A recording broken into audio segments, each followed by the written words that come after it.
What's up, YouTube? It's Eric here from MajorLeagueTrading.com, and we're coming at you with another student interview.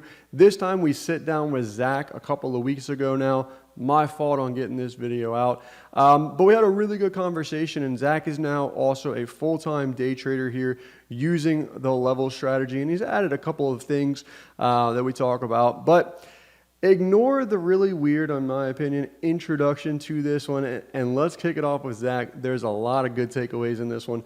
Let me know which ones are your favorites in the comments down below. As always, like, comment, subscribe, and I hope you enjoy. All right, let's dive in. What do you got for me, Mr. Zach? By the way, before we do that, what's in the background? Tell me a little bit about that.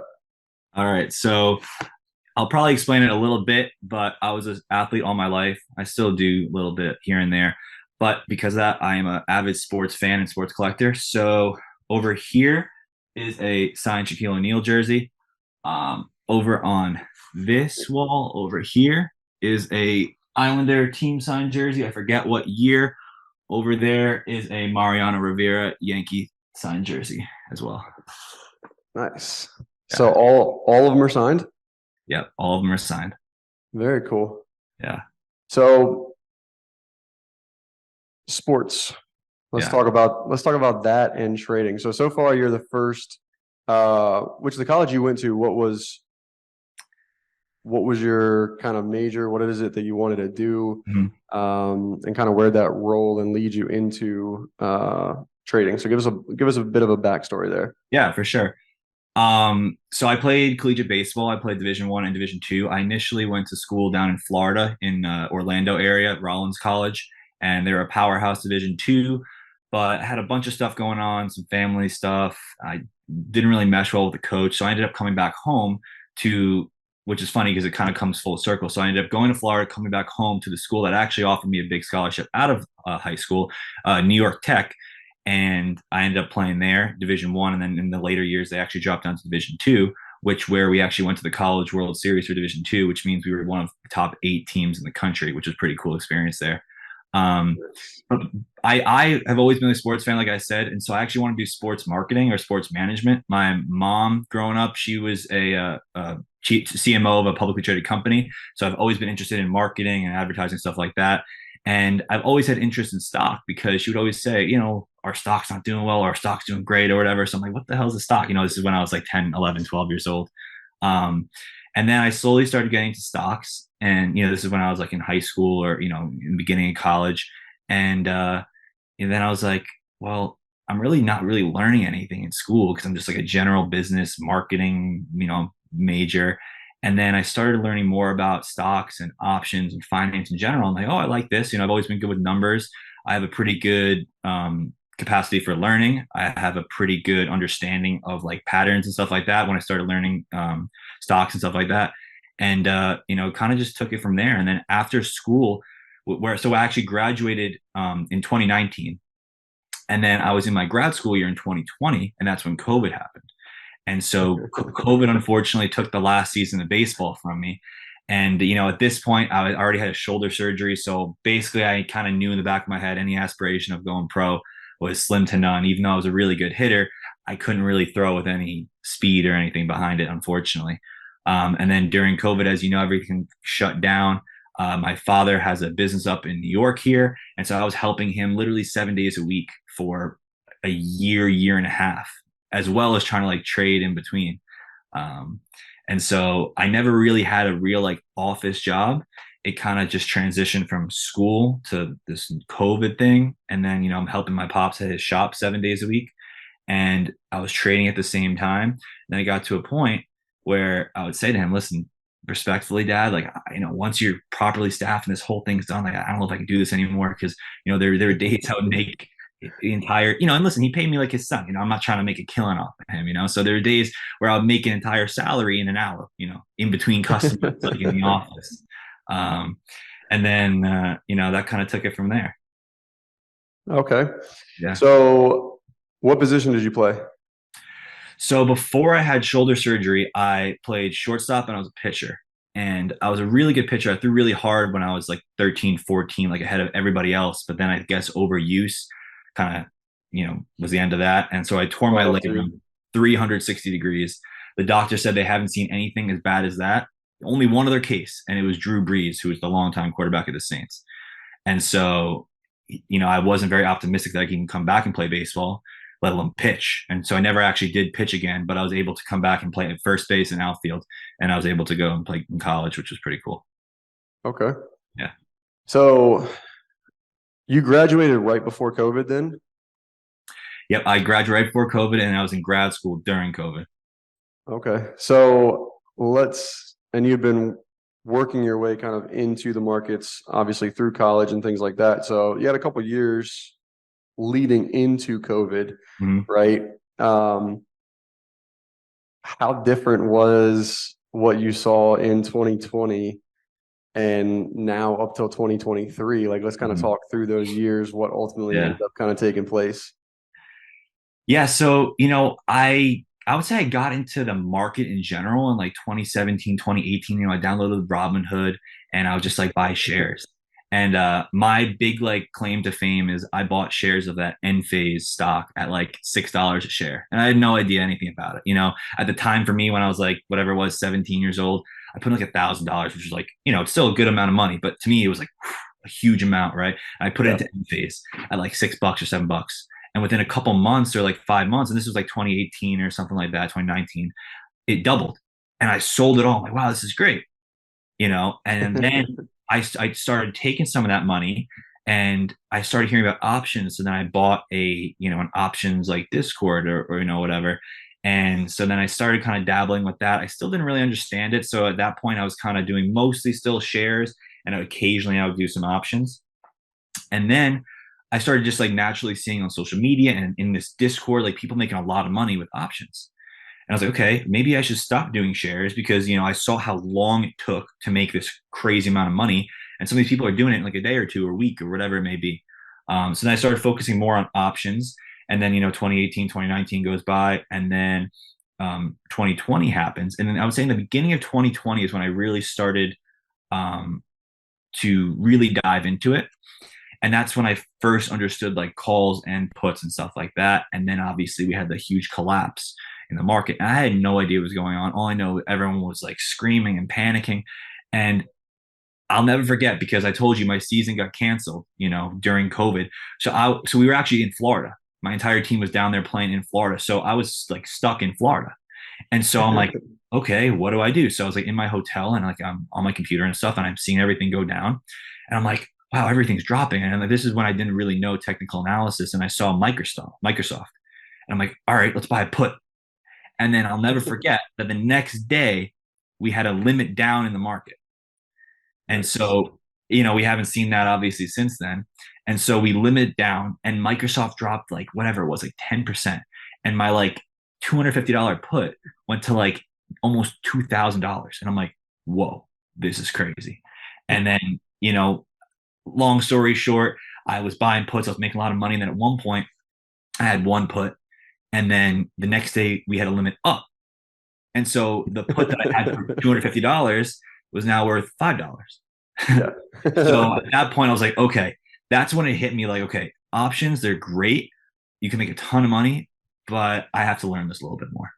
Yeah. The And leverage is a double-edged sword. yeah, And when it exactly. works, it's Yeah. good. Because But when listen, it doesn't, it's not as much fun. there were times where I would enter a position and it would, up and down, or maybe just kind of go slowly straight down.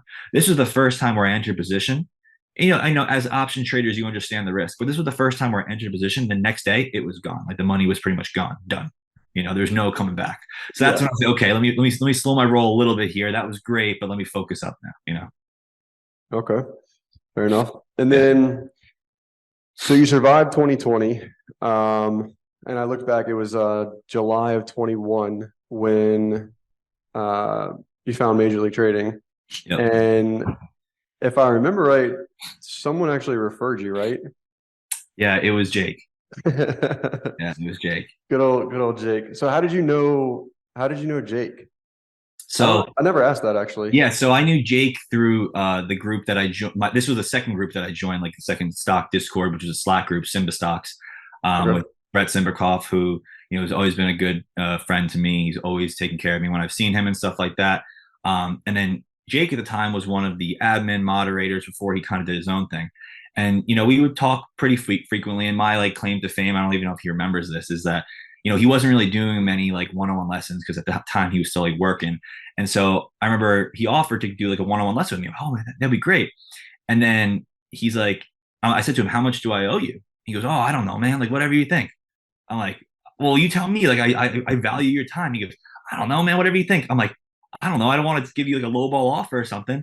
And he's like, "All right, well, how about like $35 like for an hour?" I'm like, "Dude, I'll give you $50. Like I'll give you $50. Just I appreciate your help so much." I want an hour of Jake's time for $50 now. Yeah, exactly. And now it's so funny. That is funny. Yeah, I feel like I remember him saying like, making the introduction there or whatever. Yeah, But I mean, that was almost 2 years ago now. yeah, So realistically, like you've kind of been full time for a couple years then. Like you never, like you said, you didn't really have that desk job. hmm Obviously you had, a position at your dad's shop if you needed yep, it, whatever the case is. Um, which is a different route than most people, right? Like yeah, COVID kind of it hurts you in a way from your baseball career, but it definitely yeah, helps you like push you into this space, a lot more. And now you actually run your own room and things yeah, like that. Which is cool to see like the growth from that aspect and the content absolutely. and all those. Um, what would you say was kind of the biggest let's talk some of the ups and downs, like what happened, throughout that time, hmm uh, in managing those from not being at your dad's shop to full time to you're getting ready to head to Florida in a couple days again. Seems like Yeah. a good spot for you, hmm and just give me some ups and downs there, some stories and Yeah. bad or good. So, like I told you, I was, a part of a couple of Discord groups, and this is not discrediting anything, right? This should be a learning lesson only. But my first introduction to kind of options and like taking my own trades at this point, I was kind of, this is maybe 2020, 2020-ish to the end, to beginning of 2021, maybe.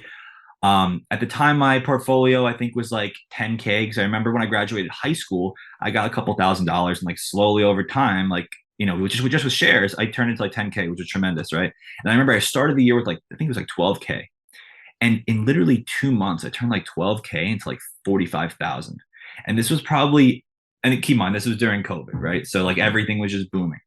Yeah. And I would say this was probably 85% signals that I was following, and then occasionally my own trades. And my own trades were literally hit or miss. If I won, I don't even know if it was because of my technical analysis or just luck. So I don't really know. But then the reality set in because then just mostly following signals now, my count dropped back down from like 45K to like 28, 27K or something like that. And I'm like, oh crap. And then at this point, I'm losing money following trades. So I had no confidence in my own trades. I didn't even take my own trades because I said to myself, all right, if these guys are losing, I don't really know what I'm doing. I'm just going to stop taking my own trades. So I stopped taking my own trades. My account basically went back down to like 20K.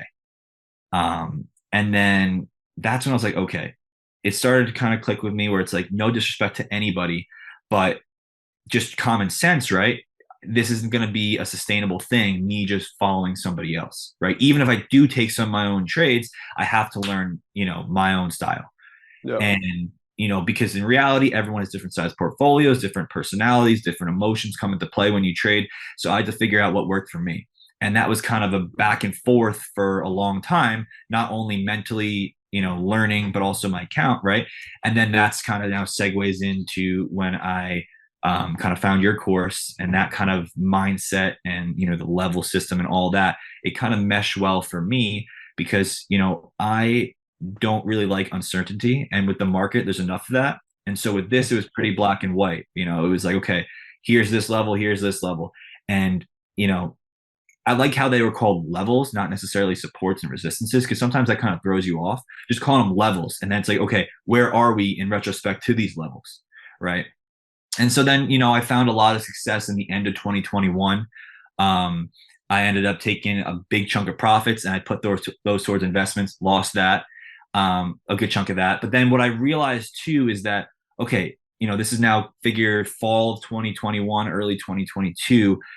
It kind of clicked with me where it's like, you know what, I don't have to be making tons of money every single day to be a full-time trader. That never clicked with me before because I'm seeing on social media, right? You're so, obsessed with social media, all these people making thousands and thousands of dollars every single day, where I actually had a buddy of mine call me out, which is where kind of the wake up call was. Where one day the market like ripped. It was a crazy day. I was in calls and I was like, oh man, I didn't even have a great day. I made like $900 and $1,000. Because I thought I underperformed compared to all these people I'm following on social media, making tens of thousands or even six figures, right, on SPX and all this crazy stuff.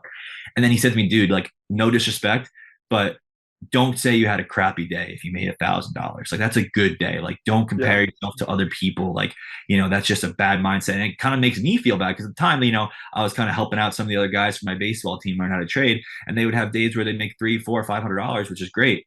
And then I would kind of like belittle them, unknowingly belittle them. And so that kind of was when my mindset shifted to, I don't want to see these crazy P&L swings. I don't want to be up 5,000, down 3,000, up 7, down 8. I just want to find consistency, even if it means I make less every single day. I don't want these violent P&L swings. I just want to find something that's just consistent. Yeah. It makes it so if you follow enough people on social, right, you could essentially make the argument that every day you're going to see, tens of hundreds of thousands of dollars worth of P&L. Oh yeah. And it is, I mean, again, social media has a good place and it's, beneficial to that Yeah. to some respect, but at the same time, it can be hurtful, right? So it's like, Yeah. everybody's striving for like those 5-figure days. And at the same time, like you said, like those 5-figure days might come with, 7, 8, 9 grand losses at the same Yeah. time.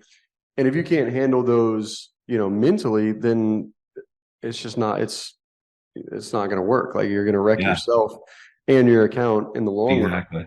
Exactly. So what did you do? Like what made, I'm assuming less is more, right? In terms of number of trades and frequency and Yeah. sizing and things like that. Um, I would definitely say, sorry to cut you off, I would definitely say that's spot on.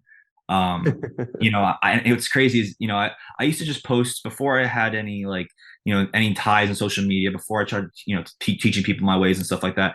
I just had an Instagram as like my journal and I would post my P&L every single day. And I actually went back the other day and I was looking at it. I'm like, I would literally forget taking 6 to 8 trades a day. I was taking, 6 to 8 different tickers a day. And that's what, and whether it was puts and calls or mixture or whatever it is, right? I was like, even if I had success, like my mind is clearly all over the place because you can't possibly watch 8 tickers at the same time. And so I said, okay, that's my first thing. And I remember this comes full circle too. I got advice a long time ago, when I joined my first Discord group. And this guy said to me, personally, I never am in more than 3 positions at one time. Does that mean I miss out on some stuff? Yeah. And whether that's 2 day trades and a swing trade, 3 swing trades, 3, whatever it is, I have a rule where I do not enter more than 3. And I thought this guy was crazy because at all times I would have like 12 open swings. I would be day trading like 5 different things, right? And then now, fast forward, that's like, wow, that guy was spot on. And it only took me through 2.5, 3 years to like realize that that's really the way to do it. And less truly is more. Have conviction and focus up opposed to, having your brain scattered across all these different, areas. yeah, I mean, it's extremely taxing mentally to try and have, so many different positions on at one time. Yeah. And then you're trying to watch every single tick of each thing because it's like, you're tied to the P&L then at that point. And if market turns down and you got 3 longs on, Yeah. then, your losses start to kind of stack up a little bit more than you initially intended for them Oh to. yeah. Yeah. And there's something, so I meant to post this the other day. I was thinking about it is the market's going to move whether you're watching it or not. So whether you're watching the market do its Yeah. thing, the movement is still ultimately going to end up being the same because the Yeah. market ultimately doesn't care about you or your position size or any of that Absolutely. stuff. And I think that's where too many people get so focused in on smaller time frames, and they're watching every single tick Yeah. of what is happening, and they're trying to read into too much. So with simplifying what it is that you do, and taking less is more, right? Let's talk about time frames. Mhm. So kind of walk me through, I know you use levels still, but you've also added some EMAs. Yeah. Just give me like a quick rundown, top to bottom, bottom to top, whatever it is, and like your picture perfect trade. Yeah. If you could, describe it. So I probably have a few different scenarios. Just real quick to touch on time frames. My personal, you know, claim to success is for the first 30 minutes, I'll use the 2 minute or even up to an hour at times, depending on how volatile it is, right? After the first hour, I like to switch to the 5 minute, unless it's a super trending day where I need to like snipe an entry. But even then, I prefer to use the 5 minute. After like noon Eastern time, so about 2.5 hours into the day, I'm on the 15 minute or even hour sometimes. Because at that point I'm kind of playing a higher time frame. And so as far as like my picture perfect setup, I have a couple. One that I really like is a gap over a certain level, right? So we're gapping on top of a resistance. This is probably most people, but the thing is, a lot of people don't know exactly what to look for. And I've even been fine tuning it a little bit more myself. So, gap over a resistance at that time, retest it, and then back over the open. So many times personally, I would prematurely enter. So we got the gap over, good.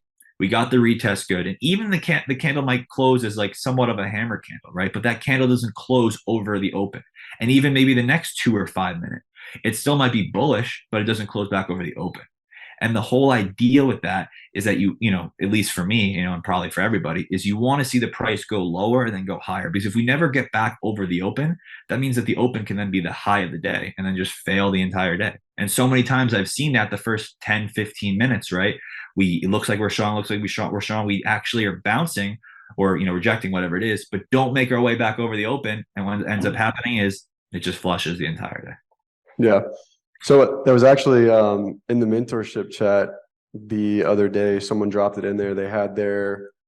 Uh they were journaling, right? Which obviously is important. Yeah. And they had the longs over open and longs under open, and they compared their trades.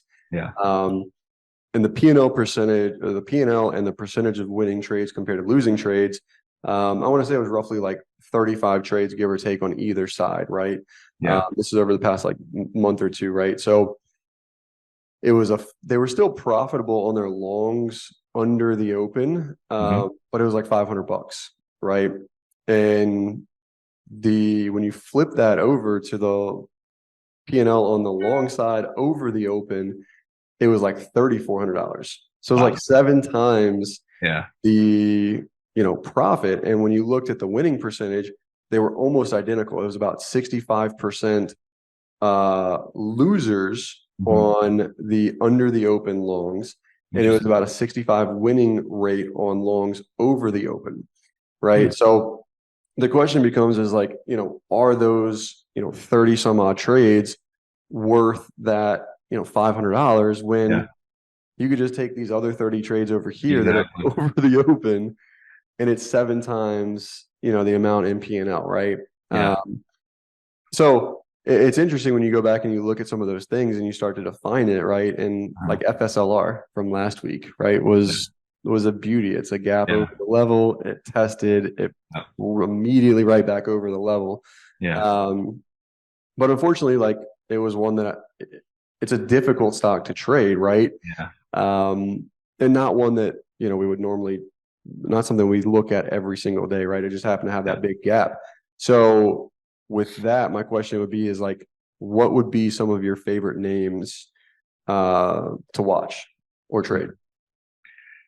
So I used to have like a very specific list, but then over time, the list went more so from like, okay, what tickers to like what setups. So now it's kind of like I'll look for the setup instead of the ticker. But I mean, you have the names that you check every day, right? You have your Nvidia, which I did trade today.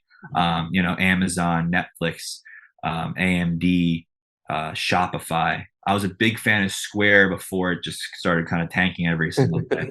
Um, That was one People of that my know me, least favorite names. yeah, people that know me know I trade Baba a lot. I pick and choose my spots. I've had a lot of success, but it's a really annoying name to trade. So I haven't actually traded in a while.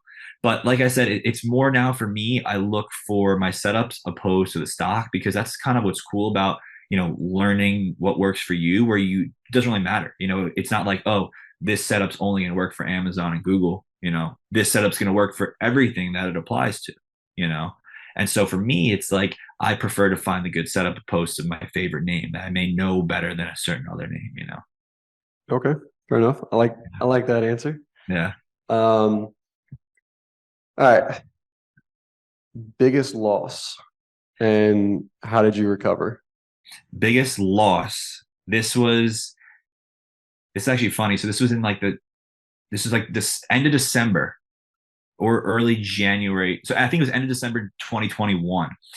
And this is not discrediting anybody. At the end of the day, I push the buttons, right? I had a guy that I trusted a lot, that I took advice from, I learned from. I wouldn't call him quite a mentor, but I definitely, was close with him. And, he was convinced based on XYZ, these people he knows, blah, blah, blah, that the market was going down.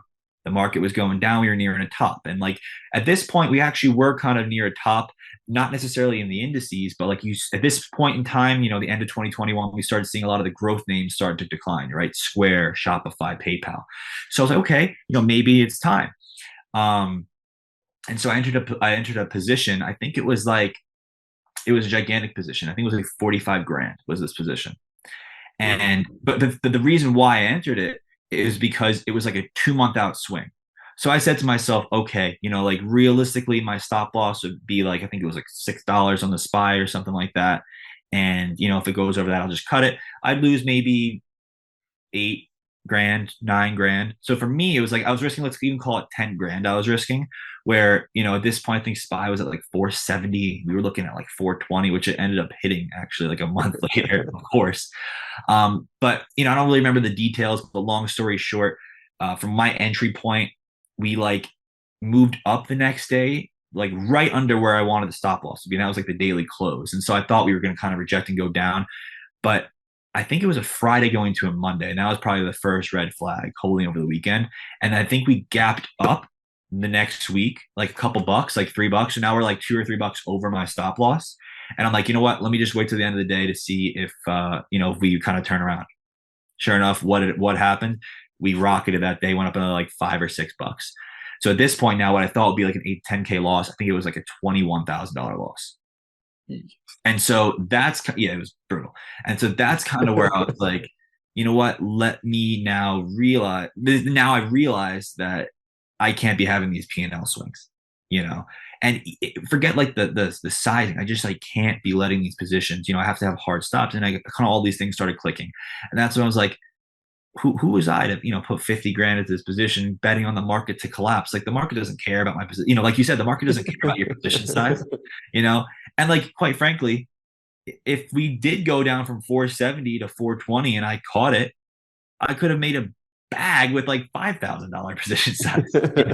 So just the mindset wasn't there. It was all over the place. I was just listening to this guy, and it was good though because that's kind of when it clicked with me, where it's like at the end of the day, I'm pressing the buttons, I'm making the decision. So even if I get the best advice in the world from the best guys, at the end of the day, no one knows. The market doesn't care, and you got to kind of do your own thing. Did you shed a little tear on that trade? Yeah, I definitely did. And actually, at that point, I like it was right after I went like full time officially. I don't know the exact timeline, but I was like still helping my pops at the shop. And I remember like I was in there on a Monday, so I was actually at the shop, and like we opened up and we like gapped up, like it was one of those like late gap ups where like the last like 10 minutes we ran like a couple bucks or whatever. And I was like, oh crap. And then so like I was kind of going back and forth all day, like helping customers and checking on my P&L. And I never got better throughout the day. And then I remember at the end of the day, it was like, I left at like whatever it was, 2:30 because we're in morning business. And like I looked at my P&L, I'm like, wow, like this is not getting better. And like, I'm not in a spot where I can hold for another month and potentially, recover it because I can't lose another 20,000, whatever it was. And so I just sell. And that's when I was like, dagger. And that's when everything kind of like hit me. All right, you got to like refine the strategy a little bit and calm down. Fair enough. I think everyone kind of has to go through, I mean, not that they really have to go through that, but that they're going to go through that type of, Yeah. loss and experience. Um, Maybe to that, maybe not to that extent though, but yeah, some type of grueling loss for sure. yeah, yeah. Well, I mean, I guess, a lot of people uh, ultimately end up blowing accounts, Yeah. right? From one reason or another, mostly, all psychology, and the fact of like trying to make money. So, um, two final questions. Number one is obviously we know that like, hey, if we come into the day and it's like, I want to make 10 grand on the day, then it's probably not going to happen, right? We're Yeah. most likely going to end up having a loser because we try and press some trade that we shouldn't. Yeah. Um, so do you have that loss, right? That you took from an emotional standpoint, did that feel similar to kind of the baseball? Like, was there a similarity to, how it is you kind of got yourself out of both of those situations? Yeah. And just kind of talk about like the psychology aspect just a little bit. Yeah, I mean, I tell everybody too, even like new people I meet, that I credit a lot of my success to baseball because anyone that knows baseball or doesn't know baseball, it's a game of failure. If you get a hit 3 out of 10 times, you're considered one of the best, right? So you literally knew if I had a game that night, playing in college, like I knew I was going to fail. It was just a matter of like how much did I succeed? Because even if you go and you have 4 at bats and you get 4 hits, so at some point you're still going to make some type of mistake. Maybe you should have hit the ball harder or further, whatever it is. So there's always failure involved, right? So having a short memory is like absolutely key. When it came to like that moment, it was kind of one of those scenarios where it's like it sucks really bad. You can almost compare it to like a death, where it's like it happened. There's no changing it. You're not going to make any rash decisions because of it, and you kind of just have to move on, and you got to figure out whatever coping mechanism skills those are, you know. It's pretty dark. Yeah, I mean a little bit, yeah. But it's the same way with baseball. I mean, the amount of times when I was playing baseball and the bases were loaded, and it was a key moment, and I struck out, or like I was the last out of the game. It's like there's no worse feeling than that. So you kind of just have to reset every single trade. Even now I have to remind myself, okay, I took a loss doesn't mean like you can't make money. I saw a quote. This is going a little off topic, but I saw a quote that I think everyone should hear. That it said most people that trade, when they lose, they're not actually annoyed or upset that they've lost money. They're actually these are people that aren't like the top tier yet, right? They're actually more afraid that they lost the skill to make money instead of actually losing the money. So I thought that was super interesting. So I always remind myself that, where it's like, okay, I didn't forget how to trade because I took a loss. It's like just didn't work. And Yeah. it definitely hit you with one loss, but when they start stacking up, that's when it kind of is like, oh crap, like do I know what I'm doing here? And then Right. you Did come I to did I lose my edge? exactly. Kind of affects the confidence for sure. I mean, okay, Yeah, I like that. I like that. The death part's a little dark, but I mean, yeah. it's true though. Like it's once you Well, lose that money, it's gone. Like yeah. there's And no you know what? refunds. The thing is, too, at the end of the day, is everybody has to, you always hear in all aspects of life, you want to have like a chip on your shoulder, right? Someone maybe had a loved one that passed away, or maybe someone like didn't believe in them growing up, or, someone was bullied, whatever it is. People always have these chips on their shoulders, and for me, it was like, I was playing baseball and like, I wasn't good enough at the end of the day to like make it professional, partially due to my shoulder, which, I couldn't help. I tore my shoulder. I can't untear my shoulder. I had surgery, did the best I could after that. So for me, it was like, you know what? I wasn't able to play professional baseball, but I still want to be successful in whatever I do. So now that's kind of the chip on my shoulder where it's like, I want this to be like my equivalent of like professional baseball in a sense. Okay, fair enough. I like it. Yeah. And then last question. Obviously, I'll put your socials and things like that down in the description and stuff below. Uh, what would be one piece of advice, the biggest thing in which you think any new trader or struggling trader can do to kind of turn that corner? I mean, it may sound cliche, honestly. Um, and maybe a little biased at this point, but truly invest in like education in your trading. I mean, I just told the story how just blindly following trades, I went from like 12K to 40K to like 28K to down to, back down to where I started from. And that, at the end of the day, it doesn't really do you any good. And so looking back, I would have avoided a lot of loss and a lot of headache if I just would have, at this point, I didn't know, like, for example, your course was even a thing. But if I invested in some type of other education, took maybe one-on-one lessons earlier in my career, because I didn't really take it serious, because I was still in school. So, if you want to take it serious, and I tell this to people all the time who talk to me, and they say, what's the best thing I can do as a new trader? I'm like, listen, you're coming to me, it's going to sound biased, but whether it's myself or somebody else, invest in, courses, one-on-one lessons, mentorships, whatever it is, invest in your education because it'll save you time and money. And no one wants to put up money at first, but I think from a mental aspect of it, so that's like the getting started. From the mental aspect of it, you have to have short memory. You can't let one trade mentally or like financially affect you, for a long period of time. I also saw another quote from this guy who says, when I trade, I don't take losses. They're just business expenses. I thought that was pretty cool because when you trade, it's like a business and obviously you have expenses in any business. And so, losing is just part of trading. No one's going to be perfect. So that kind of gives you like a mental, shift. I think when you take an L, it's not actually a loss. It's just, a business expense. I like it. Yeah. That was good. Yeah. I gotta agree. Again, a little bit biased, but Yeah. it shaves years and years, off that learning curve. Yeah. The short memory thing is good too. I remember almost all of my trades for the most part, which I could probably, Yeah. do a little bit better at myself. So yeah, that was good. Well, Yeah. thank you so much. Hope you guys listening here on YouTube enjoyed that one. If you have any follow-up questions for Zach, feel free to drop those in the comments below. Always thumbs up, subscribe if you haven't. And if you want to reach out to him, I will drop his Instagram. And you're more on TikTok now, though. Yeah, I use both TikTok, Instagram. At the end of the day, I started what I did to help people. Like I said, I initially just used like my socials as a journal. And now, however I can, I like to help people. So, reach out whenever and I'll give you, whatever I can give you. Sweet. There you Yeah. guys have it. Thank you guys so much. And we'll catch you on the next video. Peace.